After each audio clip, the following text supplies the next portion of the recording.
Welcome back to another episode of the Sabre Roundtable. As always, we are talking to you about all things Buffalo Sabres hockey and even a little bit of the wider NHL.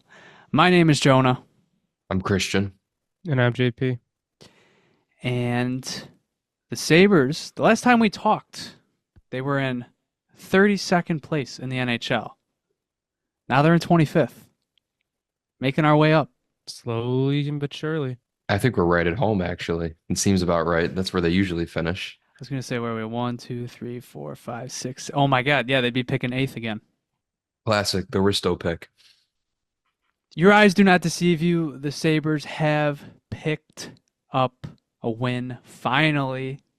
What felt like was becoming more and more impossible, and we were already on the brink of calling this season a wash after I don't want to say disastrous opening night or home opener game, but one that the Sabres probably should have came out on top of, and with the Cup champs next on the schedule, there was a good chance. I was a little nervous that we were going to have to do another, firstly, another winless episode and another everybody take a chill pill episode because these two games, man, like they played so good in both of them. Like there's not much to complain about, which is weird. Like there usually is, and there's stuff to break down, players to get mad at, stuff to really break down the minutia of, but it's hard to really have any negative takeaways from these games. Other than the fact that they lost against the Kings, which is frustrating because of how well they did play. You know, could have had two wins. And just the way it obviously broke down at the end, that Kopitar go-ahead goal was with what, 2 minutes left in the entire game. Like you can't even somehow get a pity point out of that. And obviously the sequence that led to it, a questionable penalty on Jason Zucker, and then leading into a pretty deliberate penalty by Mattias Samuelsson to put them up 5-on-3. It's obviously it wasn't a good night to be on social media just talking about the team, and um, obviously heading into the game against the Panthers. Even halfway through, they go up 1-0, and it's like, here we go again. So needed that last one, needed that win, and it really does begin to shift how you can view these two games. I'm glad that they pulled out that Panthers victory and pulled it out in convincing fashion too. So we can just get right into it. So why don't we get more into that home opener? So the Sabres go 0-2 in their two games in Prague, and they have a very long layoff to this game. And it becomes, how are they going to come out? How are they going to respond to two pretty awful showings? And we get into this game, and the first and second periods, don't know what else more you want other than the pucks going in the net. I mean, it was all Sabres for those first two periods. It looked like a complete flip of the switch from the previous two games. Yeah, it was just complete domination. Like every facet of the game honestly looked good. 5-on-5, we had a ton of chances. I mean, we hit some posts. The power kill is back. I mean, Ryan McLeod had two chances in one shift, and one was a penalty shot, or ended up being a penalty shot. And even look, I know that entire game we went 0 for 5 on the power play, but we did not have the same problems we were having in Prague. We were able to break in and at least set up and have some chances. So as much as like the power play, still looked, we couldn't finish, I was still encouraged by it. So like everything for that game, it was really encouraging to see. Yeah, and I think it made it all the worse. The fact that they couldn't score, and at least at the end of the game, it made it more frustrating the way they lost because you could look at every stats, every analytical model. It told us that that team should have won that night. And coming out of a beer league game, after putting my phone down after the second period and being like, please, if I go to the locker room and I hope they win. And seeing that they lost 3-1 in regulation, that really put a damper on on the mood. Even though they played well, the critics won't be quiet until they start winning more games. I didn't catch a lot of it. Uh, just I didn't catch a lot of it the night of, but I did go back and rewatch it. But being on social media that night, uh, obviously Terrible. it was pretty bad. It was pretty bad. And I honestly, it was a mix. Some people were actually being a little positive because they did play good, but of course, if you don't win, it is mostly negative. Yeah, the loudest voices are always the most negative too. So that's what you get plastered all over your, FYP when you refresh. I think that's because I didn't watch it in the moment, and I only looked at the numbers. And I only really only saw, like, I didn't live through the game from start to finish. It was a game that for me it was just a game they dominated and they lost at the end.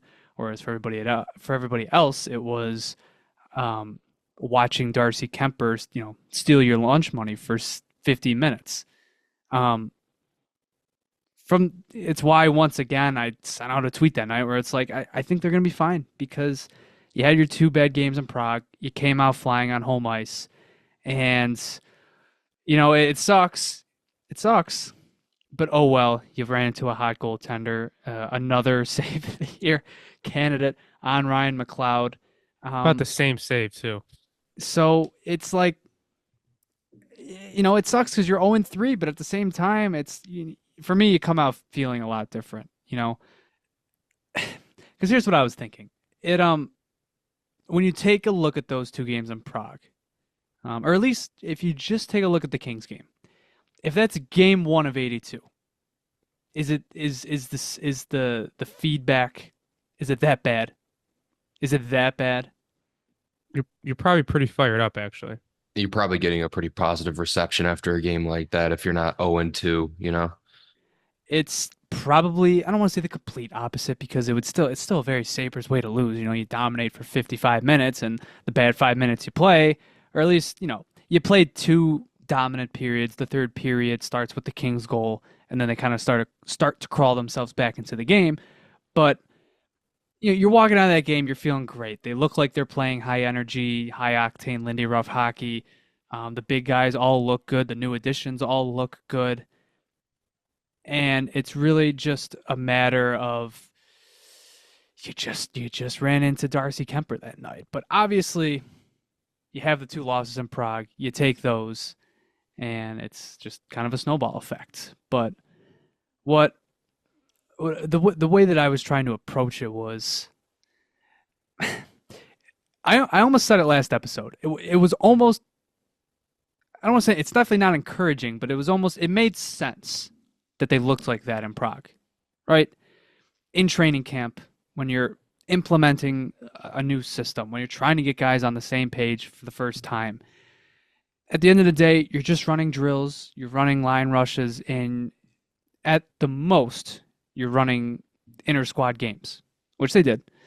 And then you have your preseason hockey. But in those preseason games, as we know, pretty light NHL rosters that they faced. The best player in those two games against Pittsburgh and Columbus Jesse Puljujarvi had a hat trick, but even then, he's probably not the best player you faced. It's probably one of the Blue Jackets, they play Werenski that night? I don't even think they did. You play those two games, then you head to Europe, and then you play an exhibition game against a German league team that you're basically, you're going like 50 or 60%, trying not to get hurt, and you're playing on unfamiliar ice a week before your first game. So for that weekend to come out to be as bad as it was, looking back on it, it's not the craziest thing in my mind. It's like Lindy really didn't get to hammer the Granato tendencies out of them because it was never forced to be brought out of them. Their only competition was either themselves in practice,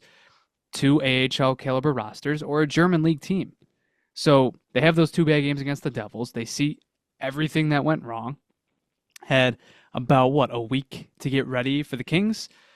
They adjusted. Obviously, we saw there was more moments in practices with Lindy Ruff stopping drills, telling them to shoot the puck more. And, you're getting more of that angry Lindy Ruff. And I think they responded these two games. and they really did. I think you're already seeing the early returns of them trying to get on Lindy Ruff's page. Yeah, and honestly, I think this was probably one of the worst ways for this team to open up anyway, coming off of a disappointing season, having to start in an unconventional way on a short training camp. And even I said last week, I said, you played a team that's probably going to be competing for the President's Trophy on a back-to-back, coming into a season with a new head coach trying to implement a new system with half a roster that's brand new as well. So, yeah, it didn't shock me at all that they went 0-2 to start the year, but the way they came back and, I mean, from being there last night, from firsthand experience, they played really well. So it was definitely a good sign. Yeah, I think partly why it was so frustrating that Kings game is because everybody knew we were the better team and we won, but we just couldn't finish. And there's so many this whole offseason. I mean, what was the biggest thing that everybody had an issue with? We didn't add a top six forward. So that's what the whole conversation was after the game, that we needed more scoring, that we didn't do enough. And it's, we weren't showing up in the score sheet, but we had so many chances. So, you knew they were going to go in, and they did against the Panthers. So, other notes that I had from the Kings game. Firstly, Owen Power, Ryan McLeod. I mean, we talked a little bit about McLeod, but Owen Power and Ryan McLeod, I thought, especially on rewatch, your two best players on the ice. McLeod, obviously a force on the penalty kill, but even at even strength, I mean, I'm starting to get through two games here why Edmonton fans were so frustrated. The guy can't score, doesn't have that finishing touch, but he generates chances, man.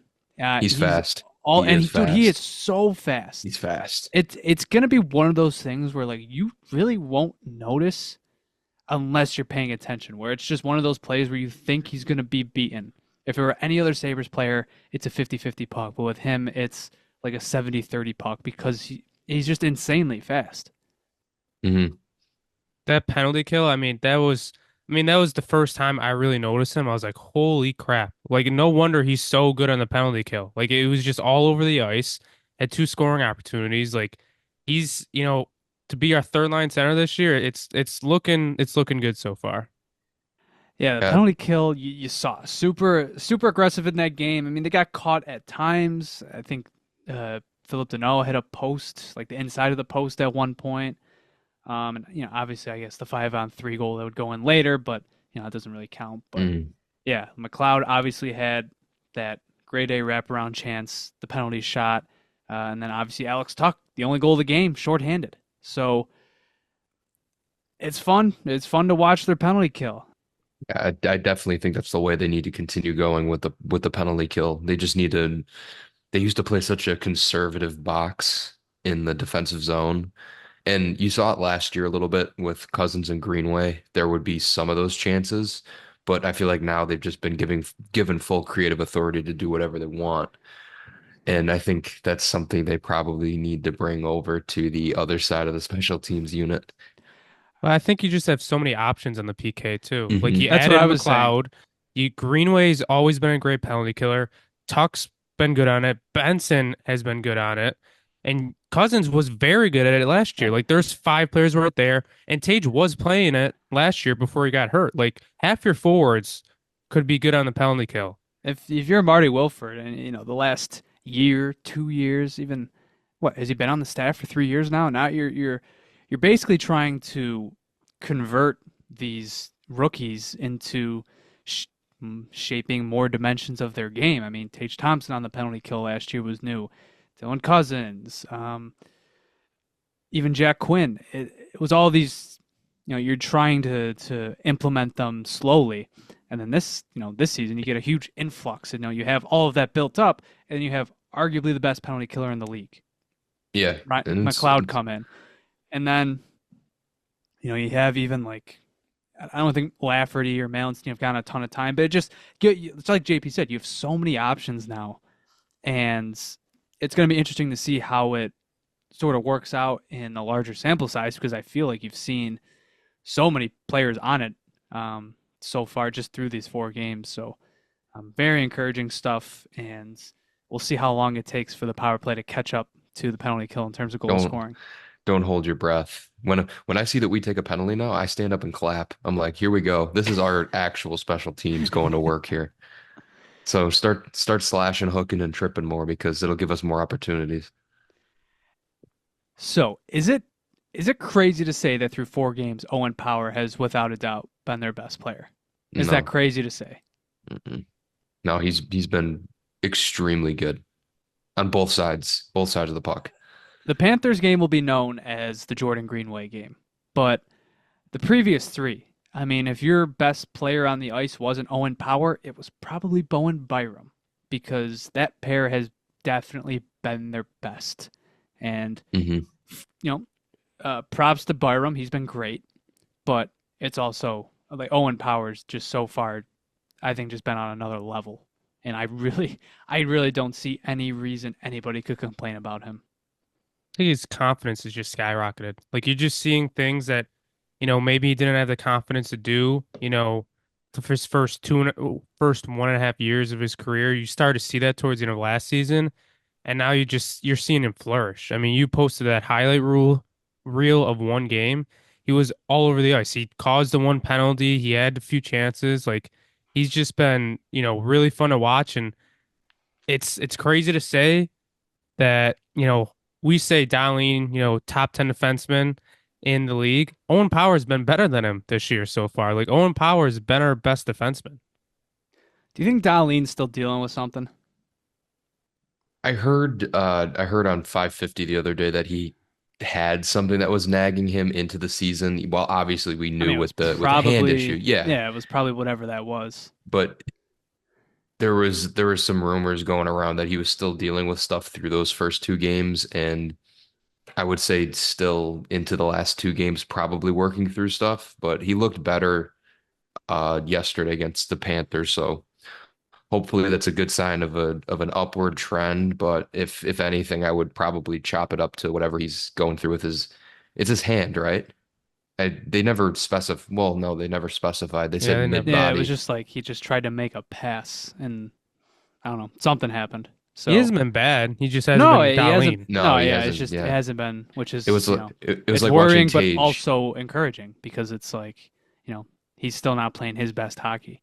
It was like watching Tage last year. It's like you knew the guy was there, but he just didn't look like himself because of the injuries. So some jumping over to the power plays. So 0 for 5 against the Kings that night. Like JP said though, like they were still better. Like the entries were not as horrid as they were against New Jersey. To me, it just kind of felt like they were playing hot potato a lot of the time. Like they really never got set up. They didn't. They just kind of they didn't really pick their spots. They were just like go go go, uh, trying to dump it off to the next guy to make a play. So I think it kind of continue. The Panthers are a much better penalty kill. They're one of the best special teams, one of the best special teams in the NHL. So it's I'm not gonna I'm not gonna go nuts that they went 0 for 3 in the following game again. It's just now they're 0 for 14. Obviously that's gonna be a storyline. It's gonna hold them back if their scoring ever hits a dry spot. So something to take note of. I got to give a shout out. Connor Clifton. Guy has been pretty good these 2 games since getting Better back than from pretty Prague. good. He's been great. Yeah. His biggest hater, Jonah. He has to admit he's been good. I don't know what got into him in that Kings game. He was all over Oh, the ice. He hit a he breakaway. he was part of the reason McLeod even had that one scoring chance in early in the game. Yeah, he found Tage for a breakaway at one point. Yeah. Good Lord. Does wonders when you play a guy in a role that he's meant for, not on the first pair with against the top lines of other teams. So he's fitting right in where he was supposed to be the whole time, but didn't figure that one out until a few games in. It didn't take very long actually. A few games in the last year, we are just like, I don't think he should be on the first pair anymore. And then finally, if it's funny how the narrative really could have changed from that game because both Tage Thompson and especially Bowen Byram with about 6 minutes left in the game nailed the post. Like Byram went bar down and out. It just didn't go in. So Yeah, the Sabres just could not buy one that night, and I think Tage had like 11 shot attempts or so. Tage and Cousins were all over. Like both of them had a ton of shot attempts. So yeah, just to move past this game. In the end, it is what we said it was. A frustrating one that they definitely 9 times out of 10 probably win. Some post-game notes on that Jason Zucker penalty at the end of the game. Lindy Ruff said he never got an explanation. But then what I thought was interesting is he directly started to talk about the Mattias Samuelsson penalty shortly after. He wasn't even provoked to talk about that, and he called it, quote, hockey suicide, which I think is a pretty good way to sum that one up. Yeah, I feel like sadly, if there's any negatives that have happened all 4 games, it might be Matei Samuelsson. I feel like he's hasn't made many good plays. He had that stupid penalty, which kind of iced the game. He's probably the one guy where, he hasn't looked good almost at all. Yeah, I said after that first goal last night, I said he should be sitting in the press box next game because he just has not. He hasn't been it, man. Like the defensive decisions that I've seen him make, it makes you scratch your head a little bit and just say why. But yeah, I agree with you. He's got to be better. There's no other way to put it. He's just got to be better. Lindy also said that he liked the power play that night. They've been cleaning up the entries in practice, which we saw. And actually, what we did see earlier that week in practice is that some of the guys were out there before, and they were trying to break in on just the coaches, and even the coaches were able to strip the puck from them. And they were barely moving. Like, It's just hilarious. But no, that work did seem to pay off because obviously it was better in that game. Overall, though, Lindy Ruff, he said like there's only like a few minutes of bad hockey. He was going to have them break down, and that he didn't like. It's mostly just good stuff that's going to be overshadowed by how that game ended. In total, the Sabres 1.7 expected goals for at 5-on-5 to the Kings 1.33, and then at all situations 4.49 to the Kings 2.02. 2 points just stolen from under your nose. Yeah, just one of those games that, man, if you at least don't get a point out of, hurts that much more. So, moving on to game 2. The winning game. The game where the Sabres actually scored more than the other team. A game where the Sabres scored more than once. Through 3 games, they only had 3 goals. Nuts. Actually ridiculous. After the Panthers scored that first goal, I was sitting in my seat and I was just like, well, we're gonna have to take this to overtime because they don't score more than one goal in regulation. So But no, the Sabres would explode for 5 goals, 4 of them coming in non-empty net fashion, and they would take down the reigning Stanley Cup champs, 5-2. Obviously, you can't talk about this game without mentioning the Panthers going in. No Barkov. He obviously suffered that injury against Ottawa a few nights before, and then we got word that morning that Matthew Tkachuk wasn't going to suit up that night because of illness. And then on top of that, Sergei Bobrovsky wasn't even going to start that night. They were giving the start to Spencer Knight, who hasn't played in a while. I forget the exact date of his last NHL game, his NHL regular season game, but it's been a minute. that was his first game back. I thought I've seen him before. I feel like it was. It's been like because he didn't play for them during the Cup run. I think he was still in the assistance program at that point. I want to say it was at some point last season where he had to step away once again. His last start was February 18th. Wait, hold on. Nope. Oh yeah. His last start was February 18th, 2023. Oh my God. He didn't play a game in the NHL last season. Well, I'm glad he found his way back. Well, it's too bad he just ran into an absolute wagon, you know? So obviously going into that game with those factors, it was a must win. You're 0-3, Saturday night game in your home building, a division rival who's very beat up and also not starting their best goaltender. You can't lose that game. And less than 10 minutes into it, the Panthers take that lead. Just sucking any existing life out of that building and making everybody go, oh boy, here we go again. But Guilty. but as we would go on to see, the Sabres would pull it out. My first note. So the Sabres decided to go 11-7 during this game. Sam Lafferty was the scratch. They dressed Dennis Gilbert. And I thought this to myself going into it. But I was going to wait just to see how the game shook out so I didn't look like an idiot 2.5 hours later. I really liked this decision because anytime they go 11-7, you roll your eyes. Sacrilege. Say, oh, here we go again. But Lindy Ruff said this himself in postgame, and it's actually what I was thinking at the moment because he was asked, I think at the morning skate, I don't know who, it might have been Joe Yerdon who asked him if he had any, how he wanted to get more shots out of his top players like Cousins and Quinn. And Lindy said they were maybe going to change a few things up front to reflect that.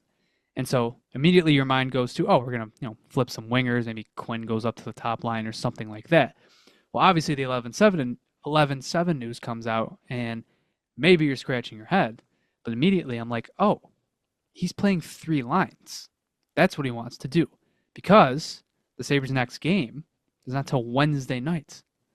So you can ride your top guys for 60 minutes and not have an issue or not have a worry about, another game because it happened last year. Granato, I think the Sabres were banged up and I think maybe they had to go 11-7. But they played, I think it was like the Penguins at home and Middlestat and Skinner and Tuck. They ended up playing like 25, 26 minutes and they ended up winning the game. But they were in New Jersey the next night, and it was when they got blown out in New Jersey because they were totally gassed. They had nothing left, and that's kind of the worry of 11-7. You didn't have that worry here. You have a nice layoff till Wednesday, and as Lindy would say in postgame, that's what he wanted. He wanted to play 3 lines. Gilbert was really only dressed in case they needed physicality, and it paid off because the lines were a bit wonky. Benson didn't play as much as he could have. Malenstein only played a minute 52 in this game, but all your top guys looked better. All your top guys looked good. Tage was all over the ice again. The Cousins line had a huge bounce back night after another super quiet night against LA. Some would even call it bad. Some people really thought Quinn was awful in that game. I wouldn't go that far because he had a few nice chances. I think they were mostly on the power play though, so I get it.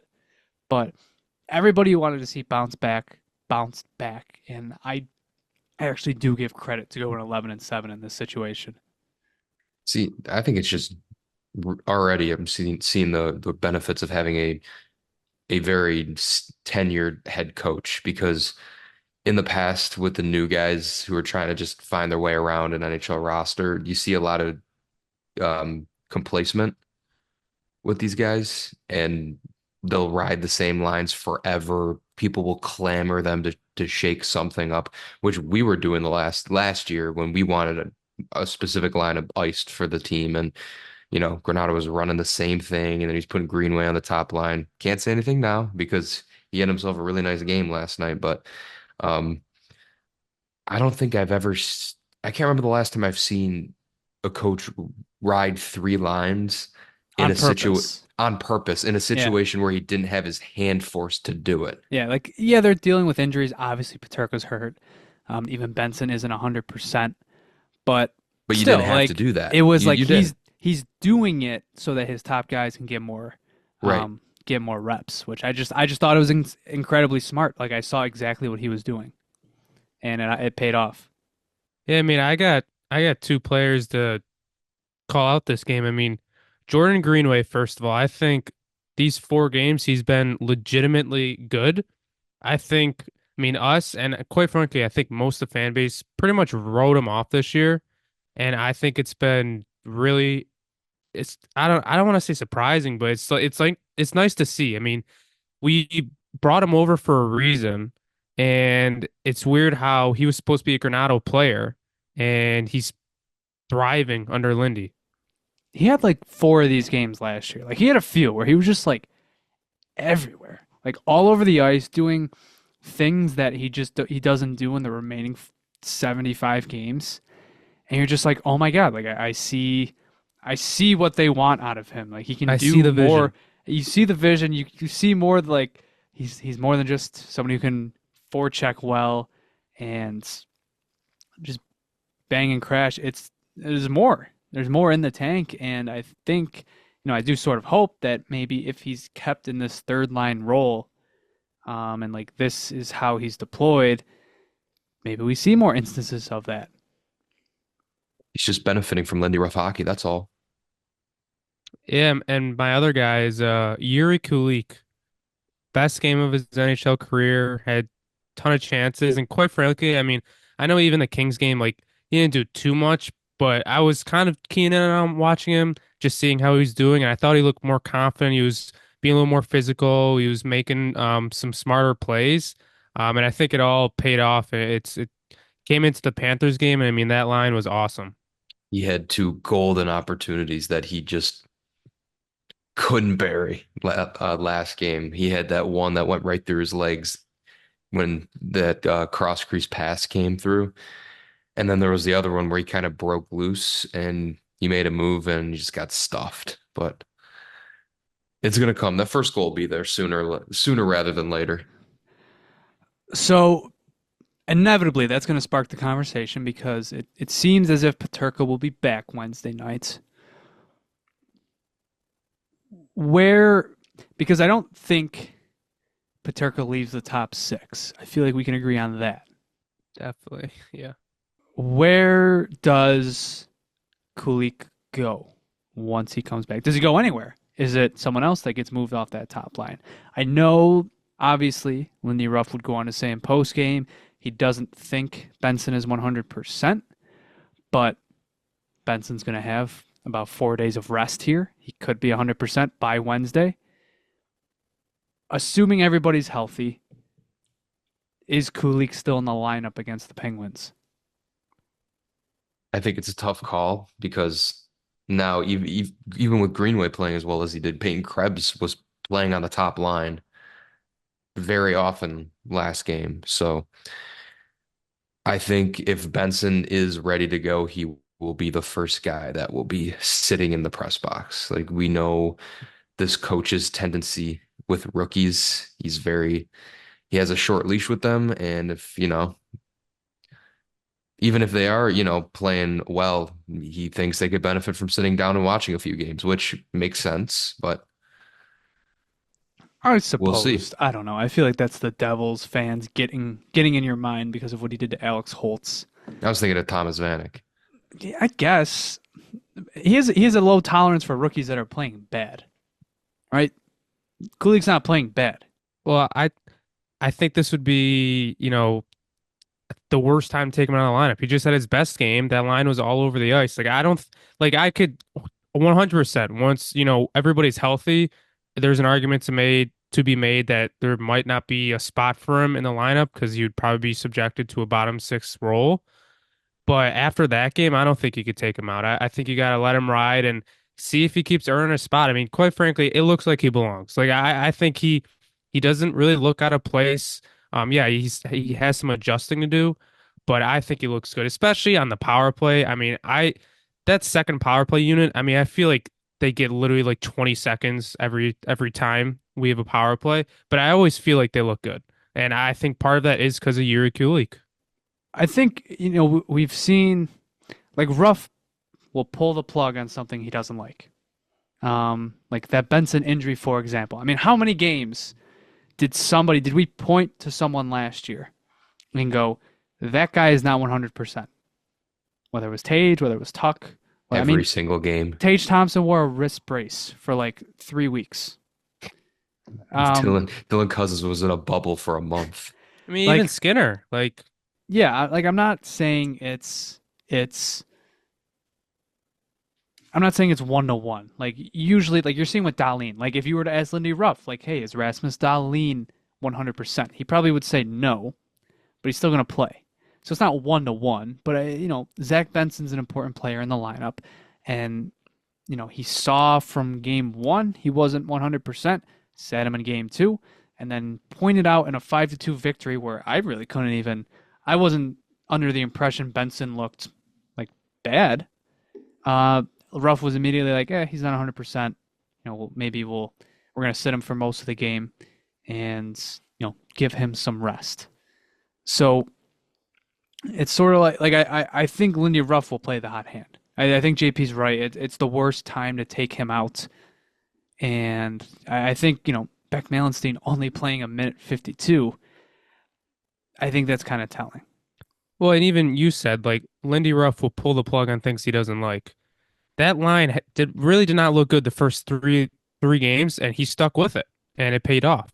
So I think he's going to keep rolling with it for now. And you're right. I think it's really telling that Malenstein only played a minute and a half. I mean, I don't think he's looked bad. I mean, he hasn't done anything, that really stands out, but it's telling.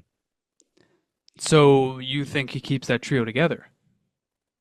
Kulik and Cousins and Quinn? Yeah, I think for the time being, I think absolutely. So where does Benson or Peterka go? Well, Peterka, I think he slots back into the top line, and then I think Benson goes down to the third, and someone else moves down. You would split up that third line after the game they just had? I don't. It's a good problem Putting to your mind have. in a I don't blender know. right now. I don't know. It's I don't know. It's kind of weird to me that Lafferty was scratched too. Like I feel like I did too, but if you're going in with three lines, it's easier to slot in a winger than to find a new center. That is true. And it's what we saw with Benson and Krebs. He could just throw somebody else up there. So that was my thought process. Look, I'm not paid to make those decisions, but I'm keeping that line together. That's all I'm saying. I'm not making the rest of the lineup. Sounds like you're demoting Zach Benson to the fourth line. Well, if he's hurt, I don't know.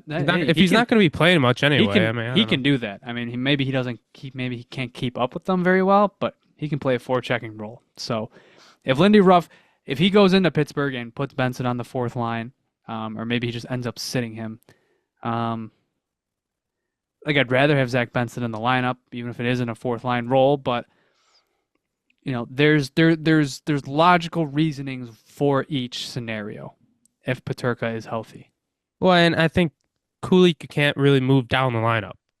Like I think if you move him down, you might as well just take him out. Or I think other players like Benson, you could move him down. Even though I love Benson, but if he's not 100%, I don't think he should slide in over someone who is 100% and is playing good. These are the conversations you want to have, not why is this team still losing? It's better to have something like this than to talk everyone off the ledge every single episode. It's all one win does. It's all we needed. That's really just all we needed. Yeah, it felt really good leaving the arena after a win. I was laughing even. Do you remember leaving the arena? Oh, geez. Yeah, I do. Yeah, I do. I was not bad. All right. I don't know. You were going in on Gustav Forsling for a good minute there. Oh, Gustav Fraudsling. Hey, waiver wire boy? What'd you have to eat there?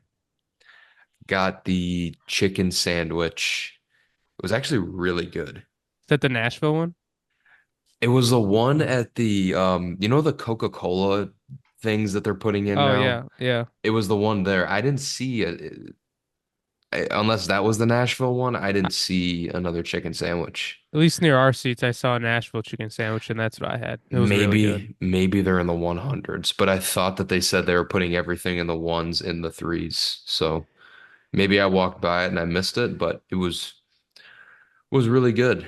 I can confirm Can't the tendies complain. are still good, by the way. I cannot believe you got chicken tenders again. Wait. After all the new concessions. Wait. Not me. The person I was with got tenders, And and what did you I get? walked. And he could not I resist. said I got Nashville chicken sandwich. Okay. The person I was with, I walked her around the entire stadium and said, "What do you want?" She's like, "Yeah, I'll just have chicken tenders." But they are still good. I had one, so. They But do I did. got- The one thing we were gonna try that looked really good is I think they had like a fried dough stand, or they had something on 100 level that looks really good. That looks like a cool addition, but the line was huge. They got like carving stations now and taco in a bag, which could be a disaster if So you're eating on top of another was person it And sitting was in it front so of last you. year? one Was it person had the Dominator too on Twitter. I saw somebody had it? Dude, Oh my god. it's $39. That thing's That's oh my crazy. god. We got to It's actually. like I was talking about it with the people I was with this weekend. The Dominator challenge. You have to have one each period. I if was just this about to say, I was like the three of us should go to a game and just you know spend $150 and see who can eat the most out of all three of them. Like you have to restock each period. and try everything. if 12, this what is it like 12? It's like people thought it was like 3 or 4 thousand calories. So you're mowing down like 12,000 calories in a two and a half Yeah. hour period. if this podcast gets 1,000 likes on YouTube, I will do the three Dominators, The three tall Dominator. boys in 3 periods. Hey, I'm trademarking it. The Dominator Challenge. Let's see. I want to see someone do it. Like that'd be hilarious. Quite frankly, I don't know if you might leave in a food coma. Like that thing is You might you, huge. you might leave in the back of an ambulance. Yeah, maybe You might be stuck in I was the gonna say bathroom the whole third period. maybe we don't want to encourage that. Was it last year? Was it last year where we pointed out the new the walking taco thing, and it was like, oh, somebody put it right next to the bathroom. Brilliant. Yeah. Next time we got the new roof, we got the new jumbotron, and now coming next year, new plumbing because which was originally not planned. no, it was not. It was an It just emergency. it became a necessity. They had to gut the entire arena and put all new plumbing in after the Dominator just tore through the KeyBank Center. JP, why don't you tell us a little bit more about, because obviously Christian saw a regular Saturday night game. You saw the opening night festivities. What else did you see there? Obviously, you Yeah. pointed out some things post game. I was gonna say I gotta, Jumbotron. I mean, I think it lives up to the hype. I don't know how it looks at your seats, Christian, but I mean, it looks sweet where I'm Big, sitting. Like we could see like very the big. corner of it and see like the you could see how long people were on the ice for. You could see like Ye- out of town scoreboard was even up there. Yeah, they have like it's cool when a player's been out there for a long shift. It's like a health bar that runs down. So Yeah, they like starts blinking I when they're think like at a 2 minute shift. think Connor Clifton, I think it was Connor Clifton. He had a 3 minute shift last night. I was like, bro, Byram get had the off same the thing. ice. Yeah, yeah. It just kept flashing. It is kind of cool just to see how long they're out there. The mural, I mean, the mural looks awesome. Like Yeah, they knocked it out of the park. glad they put some color out there. The Yeah. black and white was starting to fade. How about the lights on the railings? Look, I'll say I know they look cheap. I think it looks good. I think it's a nice addition. Like even right when I sat down, I was like, oh, they got some lights and they're flashing like throughout the whole game. I don't they were there for the next game, Christian, I hope. I didn't notice them, but I don't know if they had them in the 300 section or not. I didn't notice any lights on the railings. I think that could have just been an opening night thing, but personally, like if you're doing it for a night, it's fine. Like you just put them on, you take them off after the home opener. It's like I don't understand why. This is what happens when a fan base gets beaten down this much. They just nitpick everything because they want something to. I mean, zip ties. It's a little. Come Well, what on. else are you gonna do? Super glue Well, them? I'm not saying. I'm just saying that you can't. Yeah, Doesn't look the most professional. get the maintenance guys to get Like some other Gorilla teams have Glue. what? No, other teams have what? Don't some teams like attach lights to like the actual steps so that people can see where they're walking? Yeah, like the newer stadiums have that. Yeah. So I think I'm just saying, I get it. I get the argument, Comparison is the but thief of joy, but zip ties, it's not, it's not the most expensive looking thing. I appreciate the effort. It was a good idea if they could implement those in a different way, Yeah. but I don't know. I honestly I didn't think they looked that great from the broadcast view. Like That's fair. the camera's panning by and you just kind of see some, you see lights flashing Mhm. behind the benches, so That's fair. I thought it looked good in person. I couldn't comment on the broadcast view. Maybe once they replace all the seats, they can take out those railings and maybe add, railings with lights on them or something. I don't know. Just I thought it was a nice touch, and yeah, they could have done better, but I Is don't that in the know. I budget? Is think that in the budget, JP? um probably not. I still said those stupid signs with the navy blue just gonna keep pissing me off. Like we talked about what Alumni Plaza for the last 3 years. Now it's gonna be the signs. Changed all the signs to royal blue, please. We haven't had navy blue in what 5 years now. That wouldn't be too hard of something to change. It's too much overhead going to the super yacht. We can't afford that right now.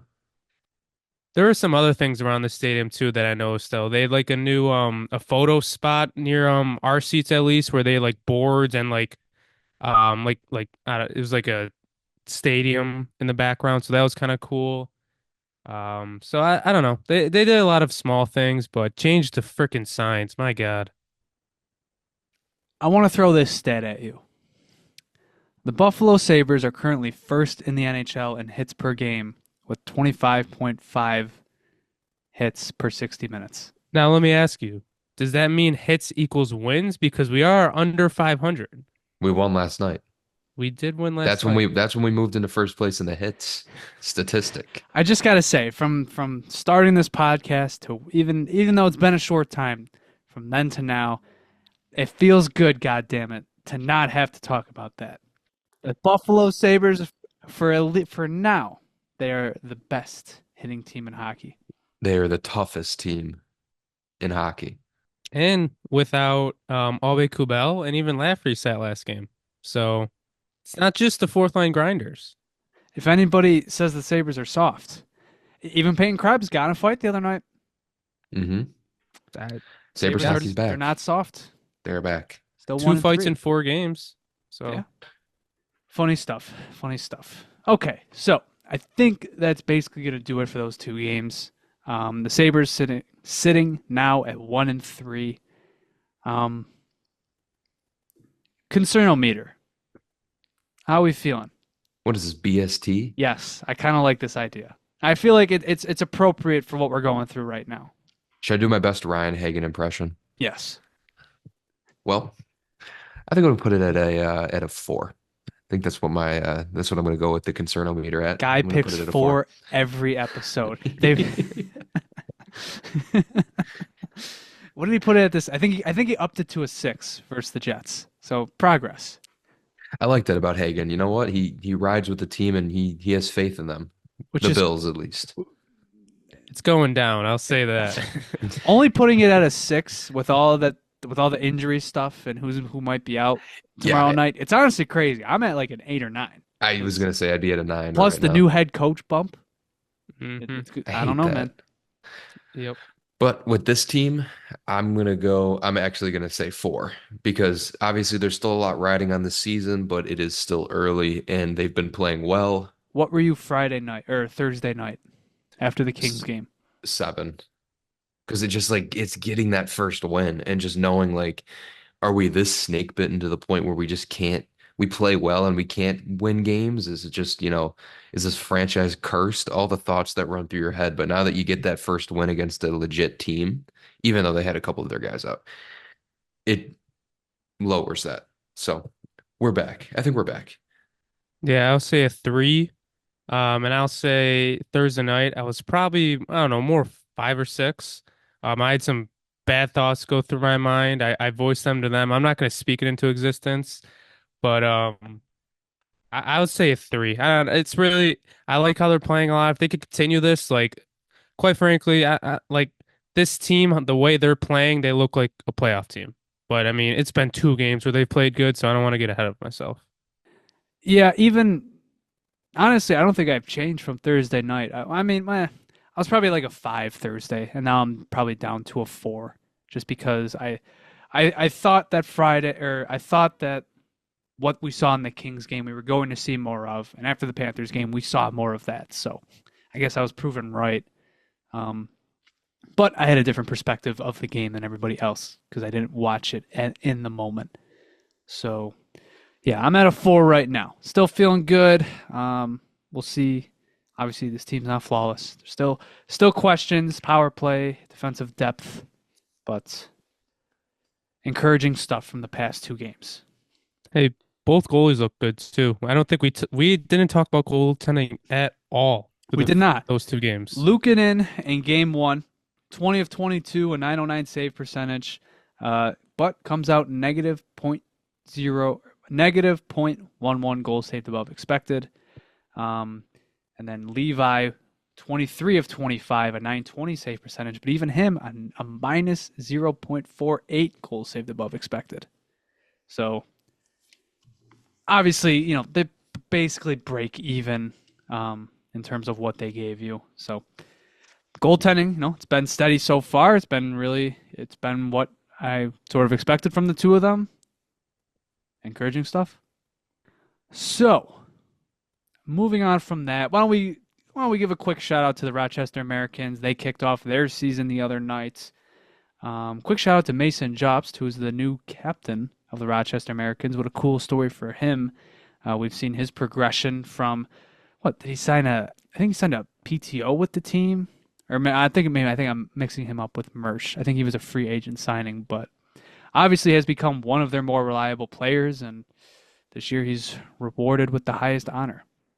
I saw even their assistant captains. I was a little surprised. I mean, Brett Murray, I think makes sense, but Zach Metza, I mean, he only joined the team at the end of kind of the same story as Jobs, Yeah. just really built up his reputation down there and been a really reliable guy. So very cool to see for those guys. Through 2 games, they are 1-1, a 3-2 loss versus Belleville, and then picking up their first win last night, 4-1 versus Utica. Josh Doon opening the scoring for them. I'm rooting for that guy. He won me over during the preseason. Yeah, he's been looking good, and he's continuing that. I want to shout out Roseanne and Nuchev both have 3 points through 2 games. I think both have 1 goal and 2 assists, and I'm pretty sure Roseanne had a disallowed goal Friday night, which would have tied the game up, or would have scored their second goal, but I'm pretty sure that he had a disallowed game. So that line is Nuchev, Roseanne, and Consta. Now, Consta doesn't have a point yet, but clearly that line is firing on all cylinders. 3 points through 3 games. Osland, Wahlberg, and I believe have the lines. Olsen, Wahlberg, and Rusak. Yeah, they haven't done anything yet, but I'm sure they'll get going. Yeah, I wonder But- what and their the- first opportunity is going to be with the team if any of them get a shot. Yeah, I mean, if Roseanne keeps playing, this good, it would probably be him. Trade bait, a Well, little bit yeah, of trade bait. definitely.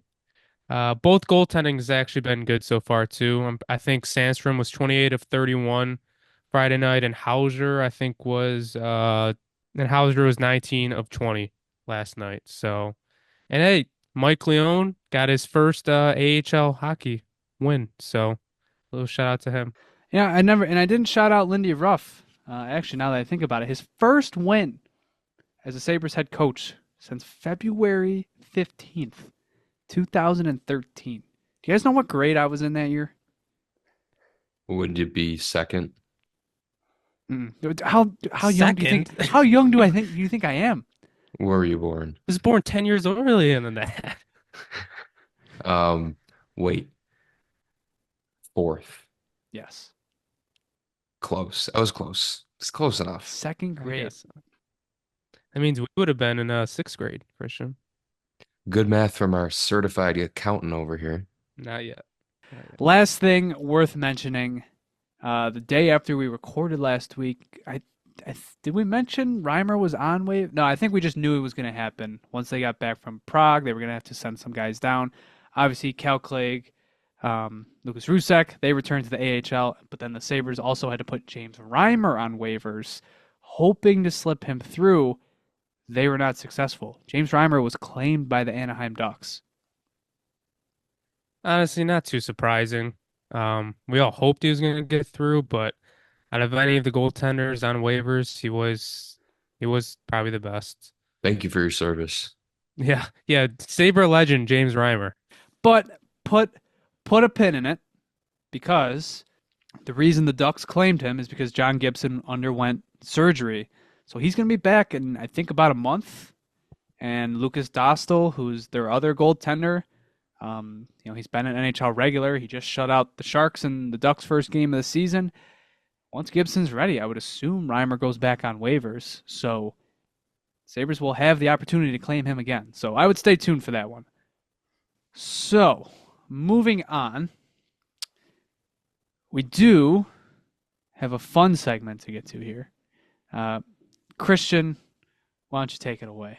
I guess we're gonna bring back this segment from last season because it was a fan favorite at the time. This team stinks is back for the first time of the 2024-25 season. I've been keeping tabs on this, and I've been keeping up with the live score because my pick. And congratulations to this team because they started out last year like this. Were they our first team, or was it the? I think No, it was I'm just them. saying. I think it was them. Yeah, the way that they started the season anyway. The Edmonton Oilers. So when we started recording this, I'm pretty sure they were in a deadlock. They're now losing 3-1 at nearing the end of the third. So they're about to drop to 0-3. To the Flames. To the ball teams. To the Calgary Flames, who might I add, are about to go 3-0. Crazy. To start the That's regular crazy. season. Jonathan Huberdeau is he's looking pretty good. It could be a renaissance year. He deserves to be back. But yeah, I'm rooting for him. either way, there's one person that I want to really hammer home who's been I think last year he got a little too much of a ovation in the playoffs because I still think mid goaltending Stuart Skinner. My God. Owen, okay, so small sample size here, but through his first game, .615 save percentage and a goals against average of 9.64. Holy crap. I didn't know it was that bad. Is This guy 615? This guy stinks. And while I'm on the topic of goaltending, Alexander Georgiev has arguably been worse, but he does have a lower goals against average, but he's arguably been worse because he's been pulled not once, but twice. Twice. Yeah. Back to back. Yeah. I know we were going back and forth on whether, which team you're going to pick because it's the Oilers and the Avalanche, I think, are two of the winless teams in the league, both dealing with pretty bad goaltending. Did you see, it was a funny tweet because I forget who tweeted out, but somebody was responding to Oilers fans saying, we need a save. And we need saves on the penalty kill. And this guy was like, yeah, they're right. They do need saves on the penalty kill because Stuart Skinner and Calvin Pickard have not made a save on the penalty kill this year. And they've let in 5 power play goals. And the other teams have only had 5 shots. That's absurd. 5 power play opportunities. Their goalies haven't made a save. Hey, if you want to save, you're looking in the wrong area because this guy stinks. Okay. And Alexander Georgiev, 7.75, .680 save percentage. Again, small sample size. And to start the season, I think my final pick is going to be the Edmonton Oilers because it just seems fitting. Last year, it was kind of low-hanging fruit because they started off so poorly, and we knew they were going to be good. And I think this year is kind of the same case, but when you start back-to-back seasons this poorly, I'm going to say you stink. Yeah, Christian's not letting that slide. I can't let it slide. I'm sorry. I just can't. We were this close. Can't let it slide. We were a loss against the Panthers away from making this entire episode of this team stink segment with just purely the Sabres, and I would have allowed it. It would have been the pick if we lost. That would have been the pick. So, stay tuned for that. There's nothing else. We get beat up so much. We can only watch so much of one bad hockey team. We gotta share the love. Spread the negativity. You stink. This will be a regular segment, by the way. Let's get a I will graphic fight for this. every week, Jonas, so we could get the other team's fans in our comments going crazy. Oh, God. The best way to incite viewership is by just engagement bait. Or just make the whole episode about Montreal. Do you see that the Senators, did you see the Brady Kachuk thing going around today? Yeah, Oh my yeah. God. It was And kind well, of funny. well, that was funny with Brady jumping around, but then I think it was Patrick Bacon who tweeted something. He tweeted something about Kachuk, how that play was like, yeah, he's not cut out to be a captain in the league. You know, he's not a winner. He's got a loser attitude, and he was getting dunked on. They're idling him. They are I idling think him. they are. You Yeah. guys know He's how not going to I be feel there about much him as a longer. captain. I I don't agree with that sentiment because he's going like, oh, Brady Kachuk mocking Lane Hudson, jumping back and forth is like, oh, that's why he's a bad captain. No, Brady is someone I would love on my team. Would not want him to wear the C. I agree. So, staying on that course, why don't we jump around and look at some NHL news quickly? So, a lot of contracts actually surprisingly being handed out this week. The Panthers handing out another big extension to one of their core guys, Carter Verhaeghe, 8 years at $7 million per year. It's a deal. That's a That's the deal. Dylan Cousins contract. It's less That is a deal. less than another year. Leafs legend, Carter Verhaeghe, Leafs legend Carter Verhaeghe. a guy who was written off in that trade. He was just like throwaway piece. That Steve Dangle clip, man, it's just so iconic. Additionally, three bits of goaltender news here. So we'll start with Joey Decord, starting goalie for the Seattle Kraken. He gets a 5-year contract extension at $5 million per year. I bring this one up especially because it's already a higher value deal compared to Ukko-Pekka Luukkonen's. So I thought that looks nice because it looks like that deal's already aging nicely. And then we get to the big news. Igor Shesterkin. Kevin Weeks sends out a tweet that he has reportedly rejected an offer that was on the table. 8 years, $11 million per season. Now that's a man who knows what he's worth. All right, Jeremy this Swayman, isn't take going to go to notes. arbitration. Yeah, for real, take notes because this guy's getting 12 and a half. He's getting the McDavid. He's Well, I getting the mean, McDavid contract. his reason, what? He thinks he's the best player on the team, which I would say he is. And Panarin's getting paid, what, 11 something? 11.6, I Yeah, think. so And they're he not even wants, willing to go there. They haven't yeah, even he raised wants it to 12. 11 and a half. Yeah, Yeah. I don't think you can look, blame him. I get it from the Rangers' point of view. I mean, look, a year ago, Jonathan Quick was like their better goalie during the regular season. Now, everybody rightfully assumed Shesterkin was going to be fine, and obviously he rebounded and was a monster in the playoffs. But it's such a volatile position that, yeah, I mean, could you imagine paying basically 3 Ukko-Pekka Luukkonens for 1 Shesterkin? Crazy. Yeah, and especially for a goalie, but you don't run into an Igor Shesterkin every day. So you get the opportunity to pay him, you pay him. I mean, obviously you have Bobrovsky, but other than him, he'll be making what's the next highest contract? Vasilevsky at like 9.5. He'll be making upwards of $3 million more than the third highest guy on the list. Nuts. And he's probably gonna get it because he would probably be willing to leave, and I'm sure another team would be willing to pay him. Last bit of contract news here. Linus Ullmark. He extends in Ottawa 4 years at $8.25 million per season. The same exact AAV as Jeremy Swayman. Man, I wish Swayman held out longer. Do you think that was actually like determining how quick this one got done? It could have been.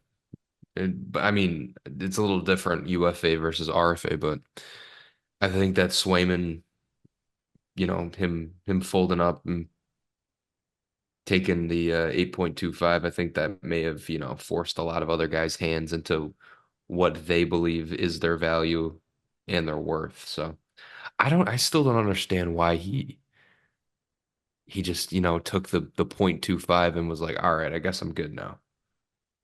That covers the jock tax. It's like you're not seeing that money.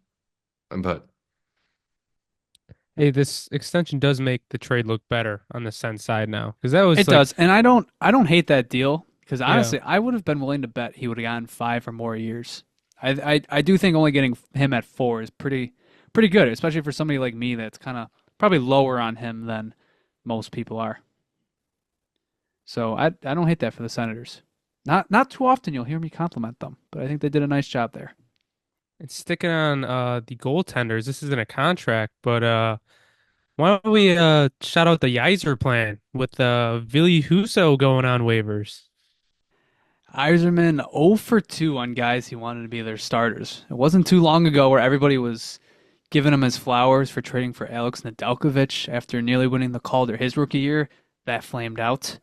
And then even Husso, what did they trade for him? A third round pick, I think, just to get his rights. Then signing him to a pretty big, it wasn't a huge deal, but I think 3 years at $4.75 million. He was the opening night starter. Got pulled in that game, and now he's on waivers. Yikes. It's Yikes. tough. And I guess transition again, one more bit of goaltending news. Joseph Woll goes to injured reserve for the Maple Leafs. Yeah, That There's brother that. is made out of wet newspaper did he and even popsicle play? sticks. I don't even think he played, right? Because didn't yeah, because he got hurt. Or no, did he play against Montreal? No, he didn't. Stolarz played against Montreal, and it was Dennis Hildeby who got his first win against New Jersey. So yeah, I mean Stolarz has looked good, so that is proving to be a pretty valuable signing. But I mean, yeah, Joseph Woll, it's kind of who you're inevitably banking on to be their starter in the playoffs. So something else to take note of as we see the season continue. Hey, I'm not done with the Yzer plan though. They also put Justin Hall on waivers, right? They put I think they called him up, didn't they? Oh, did they call him back up? I don't think he played, but I think I, they've called him back up because I think he was on waivers for when opening night lineups were being set. yeah, because I was just gonna say that that's about like I don't know, like $7 million I saw that. of money. I think Ben Sherratt's quarterbacking their second power play units. Like, Look, dude, you guys know when we were doing our division previews, I was like kind of confused at the route he took. It's like, look, either commit to bringing up youth, or I mean, I don't know. Like, I feel like that's your only option. Like Marco Casper was like, you ask any Detroit fan, he was like their best player, other than Dylan Larkin and Lucas Raymond in preseason, and he started in the AHL. I think his first game in Grand Rapids, he had like 3 points. So I don't know. I don't know what they're trying to do there. I mean, I get it, trying to be competitive. They had their bad years, but I don't know. It's not a great track record for Steve Yzerman in Detroit. But don't tell a Red Wings fan that.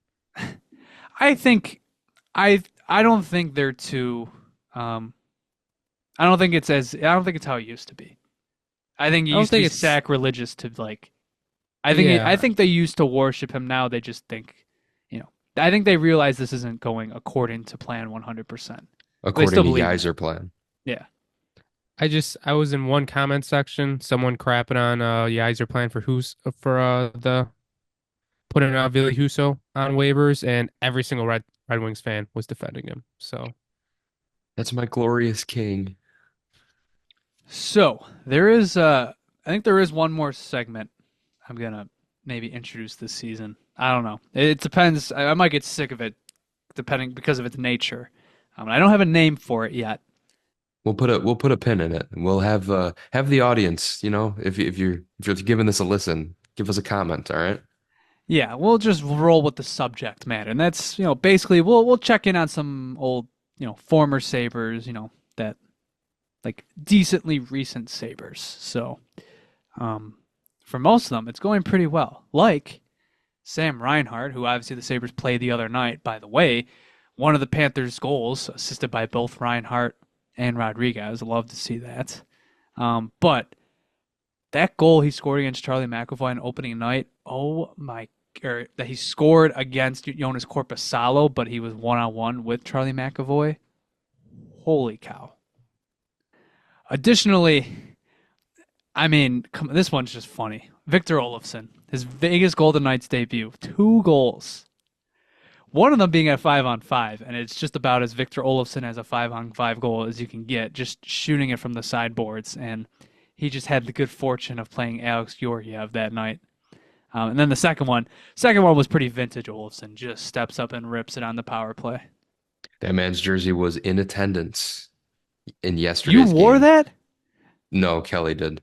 Oh, She liked the blue. you gave her the scraps. She liked the blue, so it's just like, yeah, go ahead, wear it. Like, oh, is he playing tonight? Nah, not here. As we were walking in, I was like, just so you know, both of the jerseys we're wearing, both these guys don't play for the team anymore. You just knew Olofsson was gonna score. Like he's gonna have a good year this year with Eichel. He was always good with Eichel. We'll see. Not with anybody else though. I I don't mean, know. it'll definitely be an improvement over last year, but I feel like Victor Olofsson is Victor Olofsson, and we saw Victor Olofsson with Jack Eichel. So, honestly, the version we saw with Jack Eichel was prime Olofsson. So, I don't know. Speaking of Eichel, off to a pretty hot start. 6 goals, 6 points in 2 games. I know the Ducks and Knights are playing currently. I don't think he has a point yet, but red hot start for him. Think he gets to 100 this year? Hart Trophy candidate? Ugh, I don't know if I can live through that. Yeah. He's just like perpetually like, just so weird with him. Just not a regular season scorer. Even his past few, even in, what did he have, like 60 points in the regular season when Vegas won the Cup? I don't know. He only had he was only on pace to do it that one season with Buffalo. And that was it. He does lead the league in points right now, but he's tied with 4 other people. Is one of them Dylan Gunther? No. One of How them about is, Utah? Yeah. 3-0. Clayton Keller. Clayton Keller's on there. Captain Clayton Keller. Yeah, Dylan Gunther just getting signed to that huge extension. He's got goals in every one of their games. They're 3-0. Good. I would say good for them, but then my heart does go out to Arizona fans. Yeah, they didn't deserve that. Additionally, we saw tonight Jeff Skinner, who got his first point with Edmonton 2 nights ago, playing his first game with Connor McDavid, and it took him approximately 45 seconds to get his first goal with the Oilers. That one hurt. That one really hurt. I don't want to talk about it. Saw that coming. And then lastly, I had to bring this up because I did laugh at it. They ended up only playing 3 minutes and 56 seconds together as a pair. But the opening night lineup for the Philadelphia Flyers had Eric Johnson and Rasmus Ristolainen on the same pair. And in those 3 very, very, very short minutes, they had a 3.33 expected goals for percentage. Oh my God. That is the Kobe and Shaq meme. Because I didn't hear anything about them that night. So I was like, okay, maybe Torts work some magic. Then I went and looked, and 3% expected goals for percentage. So good. So good. Chef's kiss. I still can't believe Johnson's still in the league. They signed with 2 years? I think so. I think I Yeah. remember you saying that. Let me see. Bro is literally Old Yeller if it was a hockey player. I'm totally when the Sabres play the Flyers for the first time, I'm gonna forget he's on that team. I'm just gonna see somebody just can you imagine like Ryan McLeod going on a 1-on-1 with Eric Johnson? You'll remember him when he inevitably scores on us. Because that's how it usually goes. It's true. He will score on us. Was only a 1-year deal. 1-year deal. But okay. Still, he's 36. He'll be 37 by the end of the contract. I don't know. Funny stuff. So, I think that's basically going to do it for this one. Thank you very much for listening. Or if you're on YouTube, thank you very much for watching. If you want to follow us on Twitter, be sure to follow us at the Sabre Report. You can also follow us on Instagram and TikTok at the Sabre Report. Subscribe to us on YouTube. Be sure to like and share. If you want updates for the pod, you can follow us at Sabre Report Pod on Twitter. As always, go give our friends over at the Buffalo Sports Talk podcast a listen. I know we were making fun of their host, Ryan Hagan, but we do love what they do over there. And the Bills are obviously headed towards a big Monday night matchup against the Jets. You're probably listening to this on Monday or after, so they're either playing them tonight or have already played them. So stay tuned for their breakdown of that game. But I think other than that, That's going to do it for this one. I believe. Well, actually, we do have to make our picks for this week. So, how did we do last week? I predicted 2-0. I think. What did you guys predict for the two games? I predicted 1-0-1. I predicted 1-1, but I chose the wrong games. I also did too. I feel like it might be better if we just pick wins and losses. Yeah, I yeah. agree with that. So, I'll say you guys are both correct. So you guys are. Well, Christian said 1-0-1. I don't know if you could say that's correct. That's You true. give him the win. By technicality, I will give him the win. I guess right? by Or technicality. you said, but I'm guessing you said that the Kings would be the one they win. Mhm. So we're still all 0-4. Yeah. We've gotten all our picks. Technically, We've gotten well, all no, our picks you wrong. said we were going to be 2-0. Oh, it's right. Let's go. Yeah, I'm so 1 you and got 3. one pick right. I'm 1 Yeah, and 3. Let's go. you got one. Let's go. Yeah, I knew they'd beat the Panthers. When are you guys planning on recording next then? Because they have a back-to-back this week, isn't it? Thursday they play? Wednesday, Thursday. So I would hope to record after the Blue Jackets game Thursday. Hopefully that we don't want to, second half of a back-to-back with travel. Not looking forward to that. But it is the Blue Jackets, so hopefully they can pull it out. I don't know. But this week they play the Penguins, 7 o'clock on Wednesday. That one will be on TNT. Blue Jackets on Thursday, and then they're in Chicago to face the Blackhawks on Saturday. So we will talk to you hopefully after Thursday night, and then we'll try to recap the Blackhawks game Saturday. So predictions for this week. 2-1. 3-0. Just going straight wins and losses from here on out? Straight wins and losses, yeah. Okay. So Christian's going 3-0, JP's going 2-1. I like the 3-0 pick. Don't let them get hot. Don't let them not get let hot. this team get hot. I think if they beat Pittsburgh, I think they win the next two. I think. Although I don't know. Honestly, Chicago's kind of could be sneaky good. I was gonna say that is my predicted loss if we were to do that. Interesting. Yeah, I might go 2-1 now. You know what? I'm Mr. Optimism over here. We're going 3-0. Bet. Alrighty. Bet. Okay, so me and Christian will likely talk to you guys Thursday, and if not, then we'll talk to you guys Sunday after the Blackhawks game. So, thank you very much for listening. We'll see you guys next time. Take care, and as always, go Sabres. Go Sabres. Go Sabres.